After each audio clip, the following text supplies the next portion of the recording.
Imagina que tienes 25 años. Apenas estás comenzando tu vida adulta cuando de repente alguien te dice que a partir de este mismo instante eres la persona más observada del planeta. Cada palabra tuya será analizada, cada gesto será noticia, cada decisión quedará registrada para la historia. Ahora imagina mantener esa responsabilidad durante más de 70 años. Cuando pensamos en la reina Isabel II, muchas personas creen que simplemente fue una figura simbólica, una mujer que cortaba cintas, saludaba desde un balcón y aparecía en los billetes del Reino Unido. Otros la ven como un personaje distante, casi inmóvil, como si hubiera estado siempre allí. Pero esa imagen está muy lejos de contar toda la historia, porque Isabel II no solo fue la monarca británica más longeva, también fue testigo de algunos de los acontecimientos más importantes de la historia moderna. El final del Imperio Británico, la Guerra Fría, la llegada del hombre a la Luna, el nacimiento de Internet, la pandemia del COVID-19 y el comienzo de una nueva era para la monarquía. Y la gran pregunta es, ¿cómo consiguió mantenerse en el trono durante 70 años, mientras gobiernos, presidentes, primeros ministros y hasta países enteros cambiaban por completo? Hoy vamos a descubrir la historia de una mujer cuya vida estuvo marcada por el deber, la disciplina y la capacidad de adaptarse a un mundo que nunca dejó de cambiar. Cuando Isabel Alexandra María nació el 21 de abril de 1926, nadie imaginaba que algún día ocuparía el trono. Su padre era el príncipe Alberto, duque de York, el segundo hijo del rey Jorge VI. Eso significaba que delante de él estaba su hermano mayor, el príncipe Eduardo. En teoría, Eduardo tendría hijos y la línea sucesoria continuaría con normalidad. Por tanto, Isabel era simplemente una princesa. Vivía una infancia relativamente tranquila, rodeada de su familia y especialmente unida a su hermana menor, Margarita. Desde pequeña mostró un carácter reservado, disciplinado y muy responsable. No parecía una niña destinada a convertirse en una figura histórica. Pero la historia tiene la costumbre de cambiar el destino cuando menos lo esperamos. En 1936 ocurrió uno de los mayores escándalos de la monarquía británica. El rey Jorge V falleció. Su hijo mayor se convirtió en el rey Eduardo VIII. Sin embargo, Eduardo estaba enamorado de una mujer estadounidense llamada Wallis Simpson. El problema era enorme. Wallis estaba divorciada 2 veces. Como jefe de la Iglesia de Inglaterra, el rey no podía casarse con una mujer divorciada mientras sus exmaridos seguían vivos. El gobierno se opuso. La Iglesia también. Finalmente, Eduardo tomó una decisión que cambiaría la historia para siempre. Abdicó del trono. Solo había reinado menos de un año. Su hermano Alberto pasó a convertirse en el rey Jorge VI, y de repente Isabel, con apenas 10 años, pasó a ser la heredera del trono. Su vida acababa de cambiar para siempre. Pocos años después estalló la Segunda Guerra Mundial. Mientras millones de personas sufrían los bombardeos alemanes, muchos pensaban que la familia real debía abandonar Londres. Pero Jorge VI y su esposa decidieron quedarse. Querían compartir el destino de su pueblo. Aquella decisión fortaleció enormemente la imagen de la monarquía. Isabel también quiso colaborar.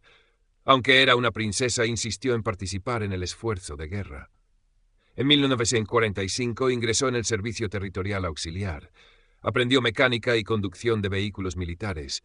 Fue la primera mujer de la familia real británica en servir oficialmente en las Fuerzas Armadas. Aquella experiencia marcaría profundamente su carácter. Comprendió el valor del servicio, la disciplina y el sacrificio, conceptos que repetiría durante toda su vida. Durante esos años también creció su relación con Felipe Mountbatten. Se habían conocido cuando Isabel era muy joven. Con el paso del tiempo comenzaron a intercambiar cartas. Finalmente se casaron en 1947. No fue un matrimonio sencillo. Felipe tuvo que renunciar a sus títulos extranjeros y adoptar la nacionalidad británica. Juntos formarían una de las parejas más conocidas del siglo XX. Tendrían 4 hijos: Carlos, Ana, Andrés y Eduardo. Pero la vida familiar nunca estaría completamente separada de las obligaciones reales. En febrero de 1952, mientras Isabel y Felipe realizaban un viaje oficial por África, llegó la noticia. El rey Jorge VI había fallecido. Isabel tenía solamente 25 años, sin preparación inmediata, sin despedirse de su padre. Pasó de princesa a reina prácticamente de un día para otro. Su coronación se celebró en 1953. Fue un acontecimiento histórico. Por primera vez, una coronación fue retransmitida por televisión para millones de personas. La monarquía comprendía que el mundo estaba cambiando y debía cambiar con él. Uno de los mayores desafíos de Isabel II fue contemplar el final del Imperio Británico. Durante siglos, Gran Bretaña había gobernado territorios repartidos por todo el planeta. Pero tras la Segunda Guerra Mundial, comenzó una rápida descolonización. India, Pakistán, Ghana, Nigeria, Kenia y muchos otros territorios obtuvieron su independencia. Lo que antes era un imperio comenzó a transformarse en la Commonwealth. Ya no se trataba de gobernar colonias. Ahora el objetivo era mantener relaciones de cooperación entre países independientes. Isabel entendió que intentar conservar el viejo imperio era imposible. En lugar de resistirse al cambio, ayudó a construir una nueva relación entre esas naciones. Fue una transformación enorme, y ella estuvo presente durante todo el proceso. Existe un dato sorprendente. Durante su reinado trabajó con 15 primeros ministros británicos, desde Winston Churchill hasta Liz Truss. Cada uno tenía ideas políticas distintas, cada uno enfrentó problemas diferentes, pero la reina mantenía siempre la misma posición: neutralidad absoluta. Nunca podía expresar públicamente preferencias políticas. Su función consistía en representar la continuidad del Estado. Era como un faro. Mientras los gobiernos cambiaban constantemente, la institución permanecía estable. Ese equilibrio fue una de las claves de su enorme popularidad. Sin embargo, no todo fueron éxitos. La familia real atravesó numerosas crisis. Los matrimonios de varios de sus hijos fracasaron. Las críticas hacia la monarquía aumentaban. Pero el golpe más duro llegó en 1997. La princesa Diana falleció en un accidente de tráfico en París. La reacción inicial de la familia real fue permanecer en silencio mientras protegían a los jóvenes príncipes Guillermo y Enrique. Sin embargo, buena parte de la población interpretó ese silencio como frialdad. La presión fue enorme. Finalmente, Isabel pronunció un discurso televisado en homenaje a Diana. Fue uno de los momentos más delicados de todo su reinado. Comprendió que la monarquía debía conectar emocionalmente con la sociedad moderna.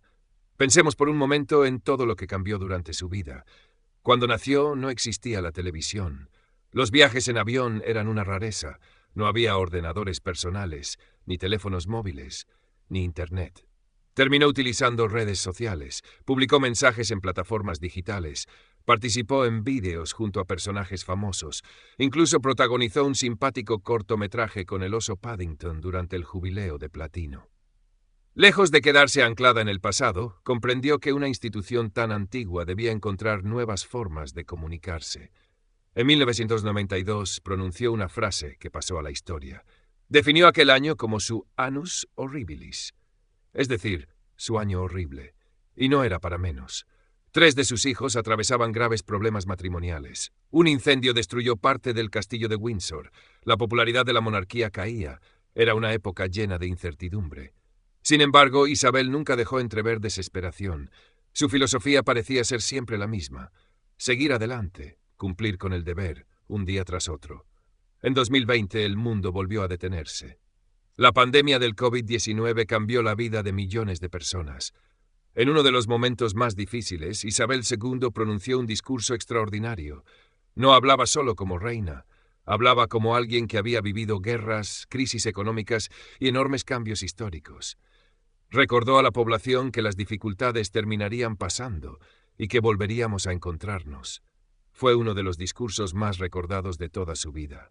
Aquí encontramos una de las grandes lecciones históricas. Muchos creen que el éxito de Isabel II se debió únicamente a la tradición, pero la realidad es mucho más compleja. Su reinado sobrevivió porque supo combinar estabilidad con adaptación. Nunca intentó ser protagonista política, nunca buscó eclipsar a los gobiernos elegidos democráticamente. Representó algo diferente: la continuidad. En un mundo lleno de cambios rápidos, muchas personas encontraron en ella una sensación de permanencia, como un viejo árbol que permanece firme mientras las estaciones cambian a su alrededor. No, y es importante reconocerlo. Los historiadores siguen debatiendo muchas decisiones tomadas por la monarquía durante su reinado. Existen críticas relacionadas con el pasado colonial británico, también sobre la gestión de algunas crisis familiares, o sobre el papel actual de la institución monárquica. Algunos consideran que modernizó la corona, otros creen que los cambios llegaron demasiado tarde. La historia rara vez ofrece respuestas completamente blancas o negras. Precisamente por eso resulta tan apasionante estudiarla. El 8 de septiembre de 2022, Isabel II falleció en el castillo de Balmoral a los 96 años. Había reinado durante más de 70 años. Un récord en la historia británica. Millones de personas siguieron su funeral. No solo en el Reino Unido, también en todo el mundo. Para muchas generaciones era difícil imaginar un mundo sin Isabel II. Su hijo pasó a ocupar el trono como el rey Carlos César. Comenzaba una nueva etapa, pero también terminaba una de las épocas más largas y extraordinarias de la historia contemporánea. Más allá de las opiniones sobre la monarquía, estudiar a Isabel II nos ayuda a comprender algo mucho más profundo. Las instituciones sobreviven cuando saben adaptarse. El liderazgo no siempre consiste en hablar más alto, a veces consiste en escuchar, en mantener la calma, en transmitir estabilidad cuando todo parece cambiar. Su vida fue un reflejo del siglo XX y del comienzo del XXI, desde los últimos años del Imperio Británico hasta la era digital, desde la Segunda Guerra Mundial hasta las videollamadas. Muy pocas personas han presenciado tantos cambios históricos desde una posición tan privilegiada. Y eso convierte su biografía en una auténtica ventana para comprender la historia reciente del mundo. Cuando recordamos a Isabel II, no estamos recordando únicamente a una reina. Estamos observando un puente entre dos siglos completamente distintos. Una mujer que comenzó su vida montando a caballo y terminó enviando mensajes por Internet. Una reina que vio desaparecer imperios, nacer nuevas potencias y transformarse la sociedad a una velocidad nunca antes vista. Quizá esa sea la verdadera razón por la que sigue fascinando a millones de personas, porque al estudiar su vida, en realidad estamos estudiando la historia del mundo moderno. Y ahora te lanzo una última pregunta. Si hubieras vivido durante 70 años como jefe de Estado, ¿qué momento histórico habría sido el más difícil de afrontar? Déjalo en los comentarios, me encantará leer tu opinión y debatir contigo. Nos vemos muy pronto, aquí, en Cultura en el Mundo.